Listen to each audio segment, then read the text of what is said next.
शिवविरञ्चिनुतं शरण्यं नृत्यार्तिहं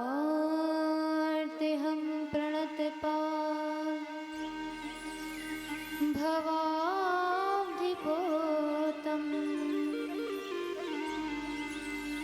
वन्दे महापुरुष ते चरणारविन्दम्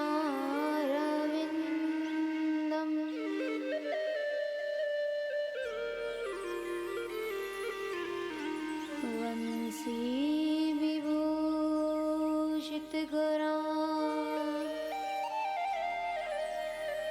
नवनीरदाभान्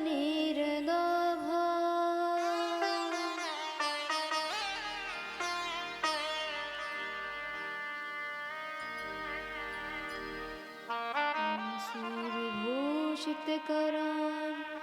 नवनीरदाभान् पीताम्बरादरुणबिम्ब फलाधरोष्ठान्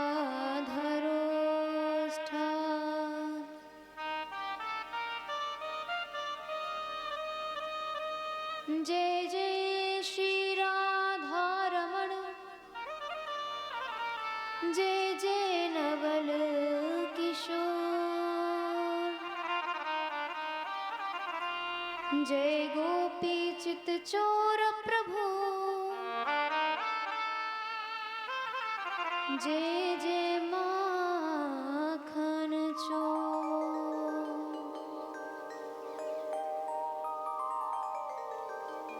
बोले श्री वृंदावन बिहारी लाल की जय हो। श्री राधा रानी सरकार की जय हो। आइए एक भजन के माध्यम से हम फिर सभी चलते हैं हमारे कन्हैया के चरणों में। जैसा कि हम सभी जानते हैं कि यहाँ पर राम महायज्ञ हो रहा है, श्री राम महायज्ञ। अच्छा एक बात बताइए, आपके गांव में क्या इतने ही लोग हैं? इतने ही हैं? इतना छोटा सा गांव है, कितने ही लोग हैं? अच्छा देखिए, जहाँ तक भी मेरी आवाज़ पहुँच रही है, सभी से विनम्र निवेदन है मेरा कि भगवान ऐसी कृपा सब पर नहीं करता है, और अगर आप लोगों पर कृपा हो रही है ऐसी, तो उसका विशेष रूप से भगवान को धन्यवाद देना चाहिए। इसलिए क्योंकि जैसा कि हमारे पीछे दो बहन जी बैठी हैं, ये भी प्रवचन के लिए आई हैं, और फिर हमारे भैया तो कथा कह ही रहे हैं, यानी कि आपका पूरा दिन भगवतमय होने वाला है। सुबह यज्ञ, उसके बाद प्रवचन 3 बजे तक, उसके बाद फिर कथा।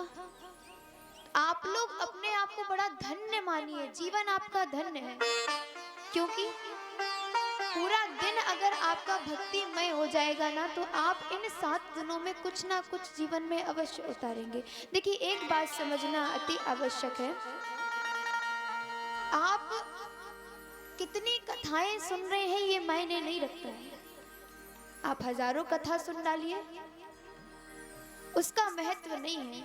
आप कथा सुन करके अपने जीवन में कितना उतार रहे हैं, महत्वता ये रखता है। आप लाखों कथा सुन डालो, लेकिन अगर आपके जीवन में उस कथा को सुनने के बाद प्यारे परिवर्तन नहीं आया, तो कोई मतलब का नहीं है आपका कथा सुनना। जीवन में परिवर्तन आना चाहिए। भगवान की कथा सुन रहे हैं तो जीवन भक्तिमय होना चाहिए, तब तो आपके कथा सुनने की सराहना है कि हाँ, आप वास्तव में भगवत भक्त हैं। तो चलिए कन्हैया के चरणों में एक भजन, उसके बाद हम वाणी को आरंभ करेंगे।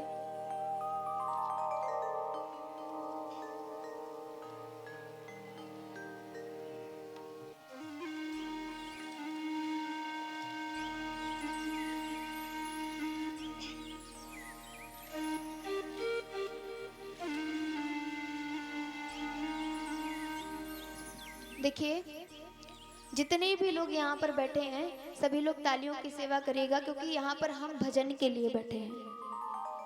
भजन के लिए तो बैठे हैं ना सब लोग। अरे बोलो तो सही, सब ऐसे ही बैठे हैं। हाँ ना का जवाब तो दो कम से कम। भजन के लिए बैठे हैं ना, तो चलिए फिर भजन की ओर चलते हैं।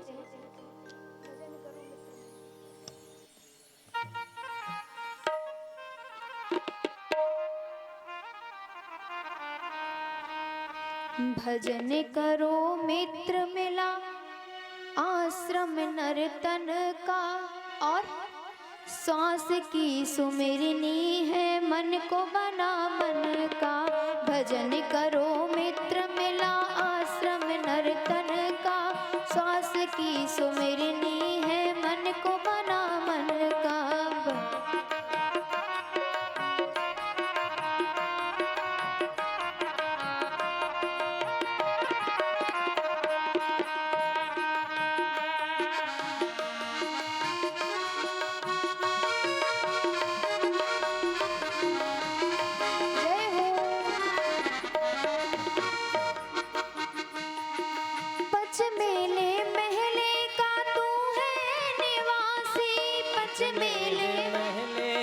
तू है निवासी, ओ पच मेले महले का तू है निवासी। पच महले का तू है निवासी। पंच ज्ञान पंच कर्म इंद्रियां है दासी। पंच ज्ञान पंच कर्म इंद्रियां है दासी। काया है कीमती मगर है विनाशी। काया है कीमती मगर है विनाशी। करन राम बंदगी है जिंदगी जरा सी। करन राम बंदगी जिंदगी जरा सी। और ये बात सत्य है, क्योंकि जीवन प्यारे बहुत थोड़ा सा है। आज का पता नहीं हमको और हम कल की बात करते हैं। इसलिए क्या कहता है वो, बार बार मिलता नहीं, बार बार मिलता नहीं अवसर भजन का। सांस की सुमिरनी है मन को बना मन का। भजन करो मित्र मिला सांस की।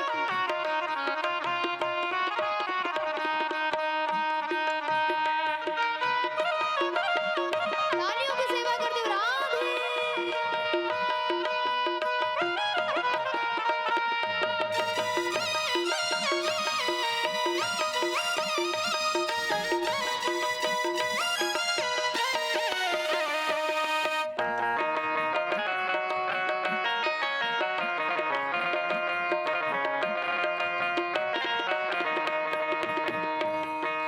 राम रूप जगत ज्ञान कर ले आराधना। राम रूप रूप जगत जान कर ले आराधना। राम रूप जगत ज्ञान कर ले आराधना। राम रूप जगत जान कर ले आराधना। प्रभु दिखे सब में तो होवे अपराधना। प्रभु देखे सब में तो होवे अपराध। और वासना से मुक्ति मिले ऐसी कर साधना। वासना से मुक्ति मिले ऐसी कर साधना। वासना से मुक्ति मिले ऐसी कर साधना। ओ वासना से मुक्ति मिले ऐसी कर साधना। दुख रहे दूर यदि सुख की हो चाहना। दुख रहे दूर यदि सुख की हो साधना। और इस भजन का सार जानते हैं क्या है? ये केवल भजन नहीं है कि भजन गा लिया और छोड़ दिया, नहीं। इस भजन का सार यही है कि आपको भजन ही करना है। सार है यही यार, सार है यही यार, सार है यही यार सदगुरु वचन का। श्वास की सुमिरनी है मन को बना मन का। सार है यही यार सदगुरु बचन का। श्वास की सुमिरनी है मन को बनात मन का। भजन करो मित्र मिला आश्रम नर्तन का। सांस की सुमिरनी है मन को बना मन का। भजन करो मित्र मिला आश्रम तन का। श्वास की सुमिरनी है मन को। जय हो। तालियों की सेवा करते राधे।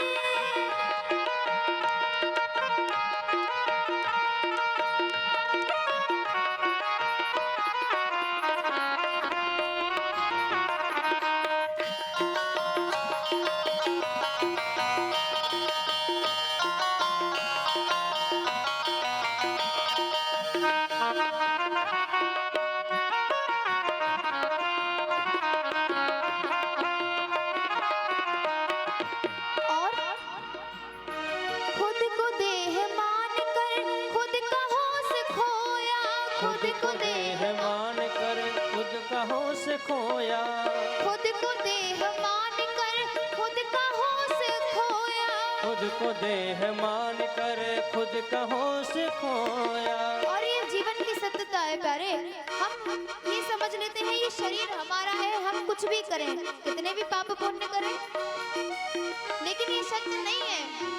यहाँ तक कि शरीर भी हमारा नहीं है, भी किराए का है। ये प्यारे यहीं छोड़ करके जाना है। इसलिए खुद को देह मान कर खुद का होश खोया। खुद को देह मान कर खुद का होश खोया। करता मन तूने ही कर्म बीज बोया। करता मन तूने ही कर्म का बीज बोया। सपने को सच समझा मोह नींद सोया। सपने को सच समझा मोह नींद सोया। सुख में प्रसन्न हुआ दुख देख रोया। सुख में प्रसन्न हुआ दुख देख रोया। और हम करते भी तो यही है। अगर हमारे जीवन में सुख आ जाता है तो हम बड़े प्रसन्न रहते हैं, अरे हमारे पास बंगला गाड़ी सब कुछ हो गया। और जब दुख आता है तो क्या करते हैं, अरे रोने लगते हैं। लेकिन ये भजन हमें क्या सिखाता है, अगर हम हमारे जीवन में भजन है ना, तो सुख हो या दुख हो, कुछ भी हमारे जीवन में आए, हमें उसका प्रभाव नहीं पड़ेगा। इसलिए यही एक कारण है, यही एक कारण है, यही एक कारण है जीवन मरण का। श्वास की सुमिरनी है मन को बना मन का। यही एक कारण है जीव के मरण का। श्वास की सुमिरनी है मन को बना मन का। भजन करो मित्र मिला आश्रम नर्तन का। सांस की सुमिरनी है मन को बना मन का। भजन करो मित्र मिला आश्रम नर्तन का। श्वास की सुमिरनी है मन को बना मन का। मन को बना मन का। मन को बना मन का। मन को बना मन का। बोले श्री वृंदावन बिहारी लाल की, श्री राधा रानी सरकार की, श्रीमद् भागवत महापुराण की।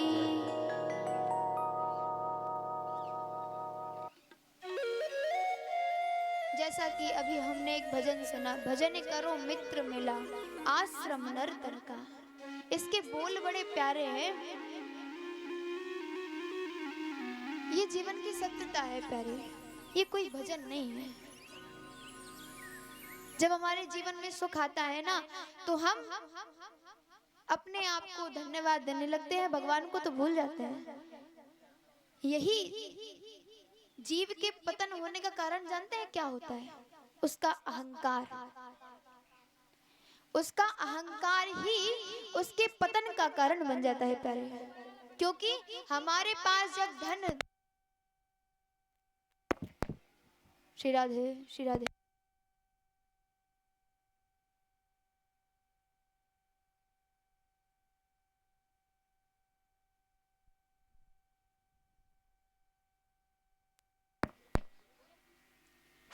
जय श्री राम, श्री राधे श्री राधे। बोले वृंदावन बिहारी लाल की।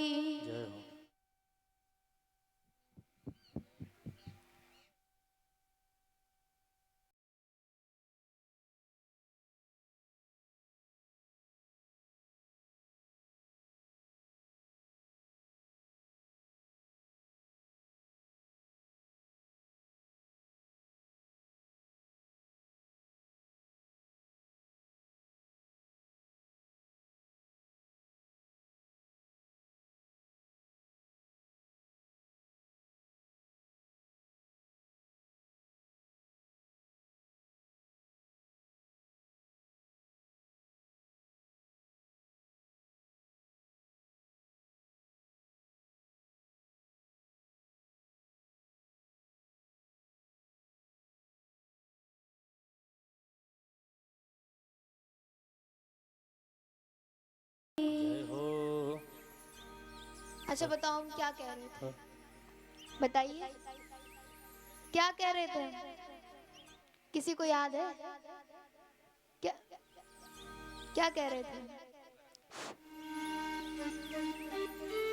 हम ये कह रहे थे कि जीव के पतन का कारण उसका अहंकार ही होता है, क्योंकि जब हमारे पास धन दौलत रुपया गाड़ी बंगला सब कुछ हो जाता है तो हमें क्या अहंकार हो जाता है, हमसे बड़ा दुनिया में कोई नहीं है। फिर अंबानी हो चाहे टाटा बिरला हो, कोई सामने नहीं लग रहा।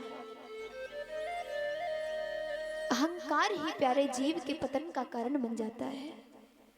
इसलिए जीवन में अहंकार नहीं करना चाहिए। लेकिन ये भी बात है कि पद के साथ मद जुड़ा हुआ है। अगर जीवन में हमारे पास कोई थोड़ा सा छोटा सा भी पद आ जाए तो उसके साथ मद जुड़ा हुआ होता है। मद माने अहंकार। अगर हमारा बेटा छोटी सी पुलिस की नौकरी में लग जाए, भले ही वो कांस्टेबल हो, लेकिन हमें उसमें भी अहंकार आ जाता है, अरे हमारा बेटा पुलिस में हो गया। अहंकार जीवन में नहीं करना चाहिए। और जब प्यारे सुख आता है ना, तो फिर हम भगवान को भूल जाते हैं। एक बार ये महाभारत के समय की बात है, मैया कुंती गोविंद के पास गई और गोविंद से बोलने लगी, हे गोविंद, सब कहते हैं कि मुझे जीवन में सुख चाहिए, मुझे बंगला दे दो, मुझे गाड़ी दे दो, मुझे रुपया दे दो, मुझे धन दे दो, मुझे पैसा दे दो, लेकिन मैं आपसे केवल एक चीज मांगना चाहती हूँ। जानते हैं क्या? मैं अपने जीवन में दुख चाहती हूँ, दुख। गोविंद कहने लगे, बुआ आप ये क्या कह रही हैं? अरे लोग दूर दूर से चल करके मेरे मंदिर इसीलिए आते हैं कि मुझे आप ये दे दो, मुझे वो दे दो, सुख चाहने के लिए आते हैं, और आप दुख मांग रही हैं, ऐसा क्यों? तो कुंती बुआ कहने लगी, गोविंद जानते हो, जीवन में सुख जब आता है ना तो हम आपको भूल जाते हैं, और मैं यही नहीं चाहती कि मैं आपको कभी भूलूं। मैं यही नहीं चाहती, क्योंकि जीवन में अगर भगवान आपके पास नहीं है तो कितना भी कुछ हो जाए, लेकिन आपके पास कुछ भी नहीं है। प्यारे ये जो रिश्तेदार कहते हैं ना कि हम तुम्हारे साथ हैं, कभी समय पर इनकी जरूरत पड़ी ना तो कभी कोई काम नहीं आएगा। प्रयास करके देख लेना। कभी किसी से 20,000 रुपया मांगोगे ना तो मना कर देंगे तुरंत, मेरे पास नहीं है। तो ये दुनिया के रिश्तेदार आपके काम नहीं आने वाले। काम कौन आएगा? भगवान। अगर बाद में वही भगवान काम आएगा तो क्यों ना पहले से उसकी डोर थाम ली जाए। इसलिए कुंती बुआ कहती है, गोविंद मुझे मेरे जीवन में दुख चाहिए। गोविंद बुआ से कहने लगे, अरे बुआ तुम क्यों चिंतित होती हो? तुम्हारे तो 5-5 पुत्र हैं, और वो भी पुत्र तुम्हारे ऐसे नहीं हैं, कोई साधारण पुत्र नहीं है तुम्हारे। भीम जैसा बलवान, जिसमें 10,000 हाथियों का बल हो। धर्मराज युधिष्ठिर, जो धर्म के लिए विशेष रूप से जाने जाते हैं। अर्जुन जैसा तीरबाज।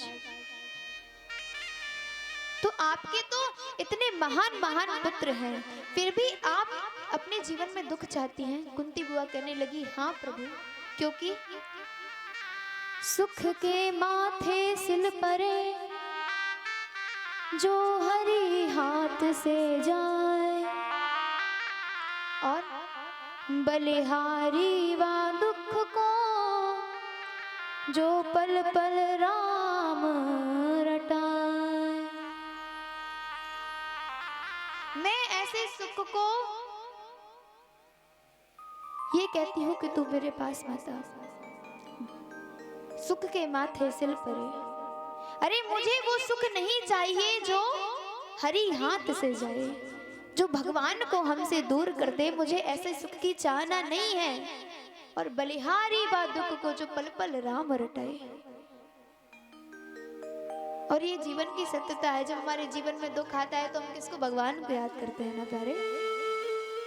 और अगर सुख में ही याद कर लिया जाए तो दुख आएगा क्या?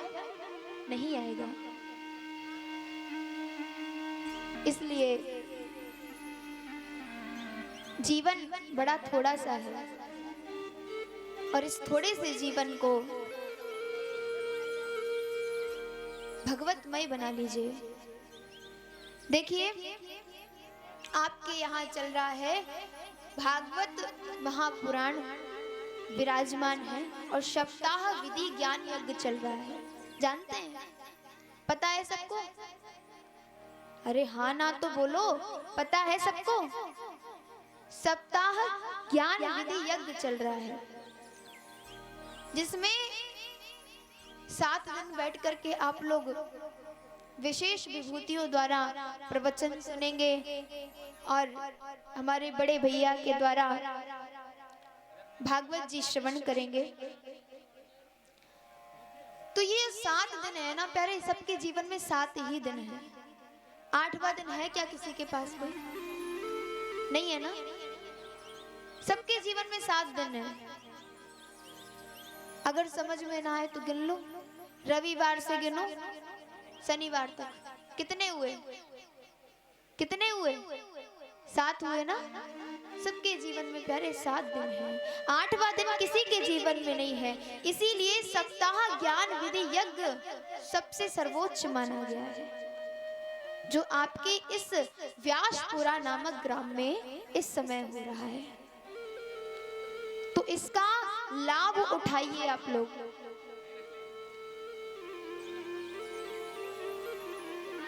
आजकल तो खैर इतनी सुविधाएं हो गई कि आप जहां बुलाना चाहो, ये जो गंगा है हमारी ज्ञान रूपी गंगा, वहां प्रकट हो जाती है। पहले के समय में ये सुविधाएं नहीं थी। जिसको कथा सुनना होता था, या तो वो तीर्थ में जाता था या फिर गंगा के तट पे जाता था। क्योंकि गंगा मैया क्या है? गंगा मैया मुक्तिदायिनी है।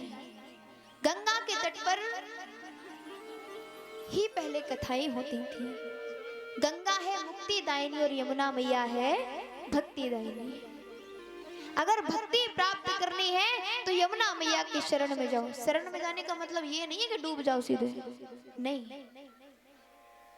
गंगा मैया मुक्तिदायिनी है। अगर मुक्ति प्राप्त करनी है तो गंगा मैया के तट पर जाना चाहिए। और होता भी यही है। अक्सर जब अपने जीवन की लीला समाप्त होती है तो अस्थि लेकर के कहाँ जाते हैं? प्रयागराज के संगम में, जहाँ पर हमारी तीनों मैयाओं का मिलन हुआ है, गंगा, यमुना और सरस्वती। और जो नहीं जा पाता तो फिर विठूर या जहाँ पर गंगा का प्रवाह होता है वहां जाता है। तो गंगा मैया है मुक्तिदायिनी और यमुना मैया है भक्तिदायिनी। अगर भक्ति वास्तविकता में प्राप्त करनी है तो यमुना मैया की शरण में जाइए। और जब भक्ति आपके जीवन में होगी, अच्छा भक्ति आएगी कैसे ये भी समझिए। कैसे आएगी भक्ति? भक्ति ऐसी थोड़ी है कि कोई आकर के आपके अंदर डाल देगा और भक्ति आ जाएगी, नहीं। जैसे किताब पढ़ने के लिए सबसे पहले हमें अक्षर मिलाना सीखने होते हैं। किताब पढ़ना अधिकतर सब लोग जानते होंगे, और आजकल तो शिक्षित लोग हैं। तो किताब पढ़ने के लिए जैसे अक्षर मिलाना सबसे पहले जरूरी होता है, तब किताब पढ़ना सीखते हैं। ऐसे ही भक्ति में जाने के लिए, भक्ति में जीवन जीने के लिए सबसे पहले हमें कथा सुनना प्रारंभ करनी है। अच्छा, कथा सुनना ही क्यों प्रारंभ करनी है? क्यों प्रारंभ करनी है? कथा सुनने से क्या होगा? प्रवचन सुनने से क्या होगा? प्रवचन सुनने से, कथा सुनने से प्यारे ये होगा कि आपका जीवन बदल जाएगा। वो कैसे? क्योंकि कथा में क्या होता है, आपको जीवन जीने की शैली बताई जाती है। आपको कहाँ उठना है, कहाँ बैठना है, कहाँ जाना है, कहाँ नहीं जाना है, ये आपको कौन बताएगा? ये आपको कथा बताएगी। किससे कैसे बात करनी है, कौन छोटा है, कौन बड़ा है, किसका आदर करना है, किसका आदर नहीं करना है, ये कौन बताएगा? ये कथा बताएगी। इसलिए सबसे पहले कथा सुनना प्रारंभ कीजिए। और नवदा भक्ति में सबसे पहले सुनने की ही बात आई है। श्रवणम कीर्तनम विष्णु, सबसे पहला क्या बताया है? सुनना बताया है। सबसे पहले कथा को सुनिए और फिर कीर्तनम विष्णु। जब आप कथा को सुनेंगे तो क्या होगा? भगवान के प्रति आपका प्रेम जागृत होगा, और जब प्रेम प्यारे जागृत हो जाएगा तो फिर ये दुनिया आपको अच्छी नहीं लगेगी, फिर तो आपको भगवान अच्छे लगेंगे।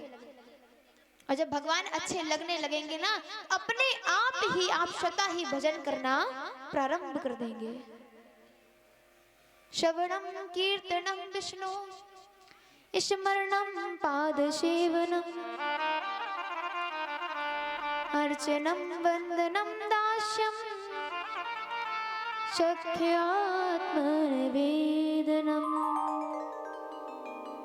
श्रवणम कीर्तनम विष्णु स्मरणम पाद सेवनम।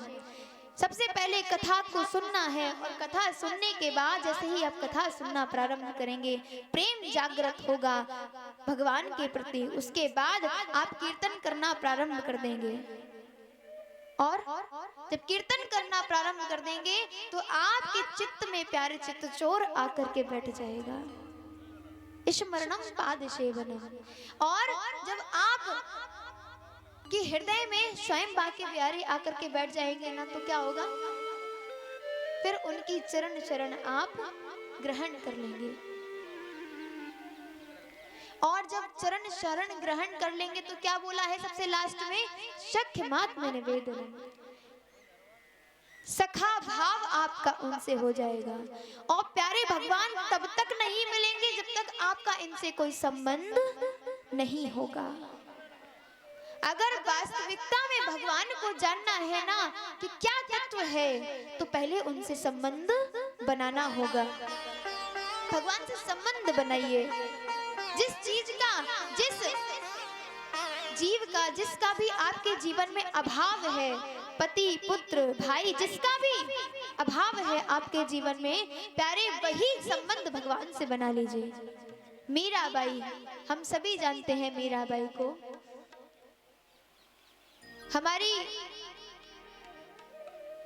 मीराबाई गिरधर नागर को अपना पति रूप में कहती थी, तो उनकी भगवान ने रक्षा की भी है। सुदामा जी, आप अभी सुनेंगे कथा में, सुदामा जी भगवान को अपना मित्र मानते थे, तो भगवान ने उनकी रक्षा की भी है। भगवान कहते हैं मुझे भगवान मत मानो, क्योंकि अगर आप मुझे भगवान मानते हो तो मैं केवल उसी में आपकी रक्षा करूंगा, लेकिन आप अगर मुझसे कोई संबंध बना लेते हो तो मैं आपकी उस रूप में रक्षा करूंगा। इसलिए प्यारे भगवान से संबंध बनाइए। एक भजन, इसके पश्चात अपनी वाणी को विराम। और इस भजन के माध्यम से भी हमें यही कहना चाह रहे हैं हमारे ऋषिगण, हमारे महात्मा, कि भगवान से संबंध बनाना अति आवश्यक है। श्याम प्यारे से जिसका संबंध है, हो मुरली वाले से जिसका संबंध है, उसको हर घड़ी आनंद ही आनंद है, उसको हर घड़ी आनंद ही आनंद है।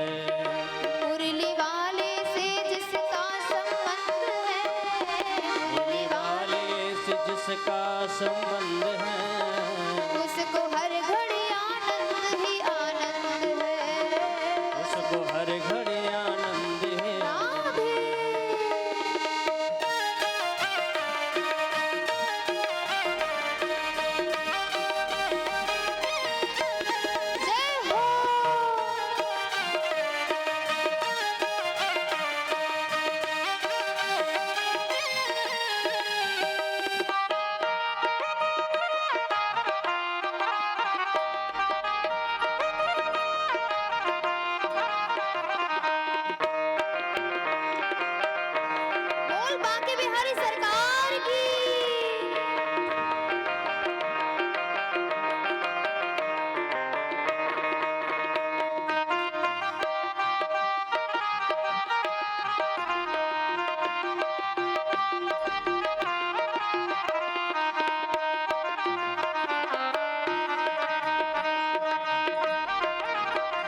जो उसी की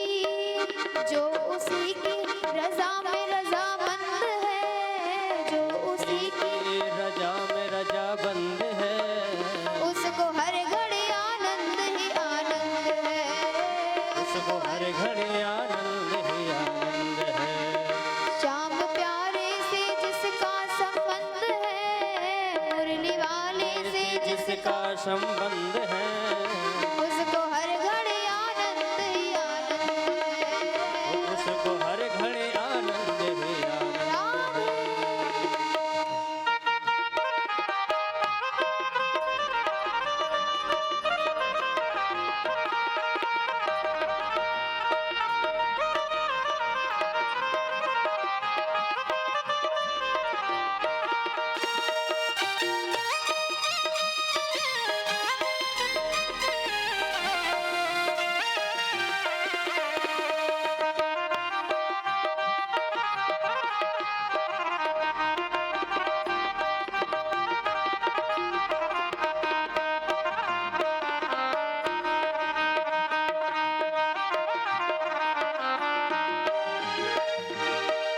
संत ऋषियों की वाणी को माने, प्रेम भक्ति की महिमा को जाने, संत ऋषियों की वाणी को माने, महिमा को जाने, संत ऋषियों की वाणी को माने, प्रेम भक्ति की महिमा को जाने। और क्या कहता है भक्त, जरा सुनिएगा। जिसके हृदय में, ओ जिसके हृदय में, जिसके हृदय में बाल मुकुंद है, उसको हर घड़ी आनंद ही आनंद है, उसको हर घड़ी घड़ी आनंद ही आनंद है।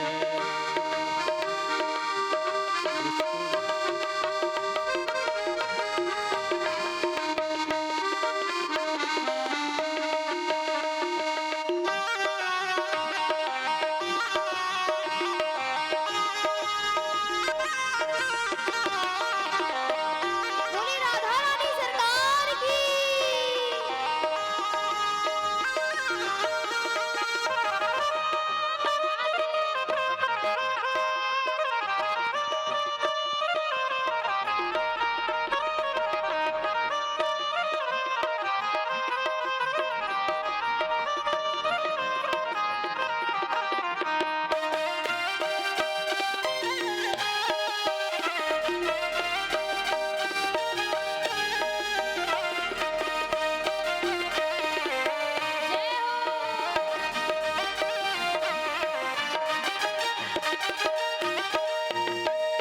निंदा चुगली न जिसको सुहाए, बुरी संगत की रंगत न भाए, निंदा चुगली न जिसको सुहाए, बुरी संगत की रंगत न भावे, निंदा चुगली न जिसको सुहाए, बुरी संगत की रंगत न भाए, वो निंदा जिसको सुहावे, बुरी संगति की रंगत न भावे। और जिसको निंदा चुगली कुछ भी नहीं भाती है, कौन है? हमारा प्यारा कन्हैया। इसलिए क्या कहते हैं? जिसको सत्संग हरि बोल। हरदम पसंद है, जिसको सत्संग हरदम पसंद है, उसको हर घड़ी आनंद है, उसको हर घड़ी आनंद ही आनंद है। श्याम प्यारे से जिसका संबंध है, मुरली वाले से जिसका संबंध है, उसको हर घड़ी आनंद ही आनंद है, उसको हर घड़ी आनंद ही आनंद है, उसको हर घड़ी आनंद ही आनंद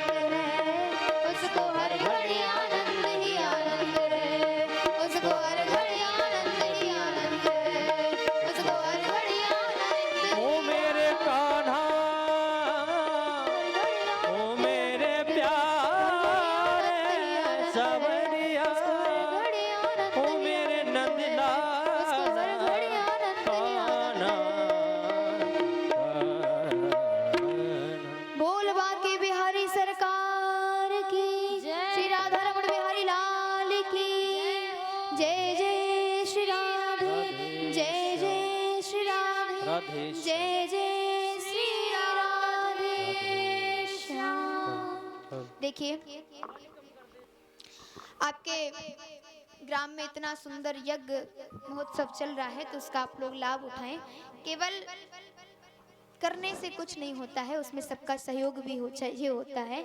जरूरी नहीं आप लोग धन से करें, तन मन धन 3 प्रकार का सहयोग होता है। तो थोड़ी व्यवस्थाओं में भी ध्यान दीजिए, क्योंकि कोई बाहर से आपके गांव में चल कर के आया है तो थोड़ा आपका काम है, क्योंकि ये आपका केवल गांव नहीं है, ये आपका घर है, समझ रहे हैं। और अगर आपके घर में कोई आता है तो उसका कैसे आप स्वागत सत्कार करते हैं, ठीक उसी प्रकार से आप लोग हमसे ज़्यादा समझदार हैं, तो थोड़ा सा इस बात पर विशेष ध्यान दें। जय जय श्री राधे श्याम। प्रिय श्रोताओं, बड़ी सुंदर चर्चा बिटिया के द्वारा सुनने को मिल रही थी। देखो, ऐसा है